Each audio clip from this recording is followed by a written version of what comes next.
ॐ श्रीगुरुभ्यो नमः। हरिः ॐ। अथ श्रीसुब्रह्मण्यषट्कम्। शरणागतमातुरमादिजितं करुणाकरकामदकामहतं करकाननसम्भवचारुरुचे परिपालयतारकमारकमाम्।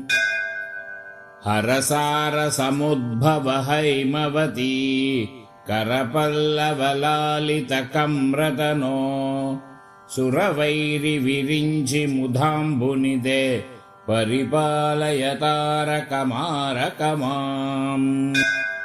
सरदिन्दुसमानषडाननया सरसीरुगचारुविलोचनया निरुपाधिकया निजबालतया परिपालयतारकमारकमाम्।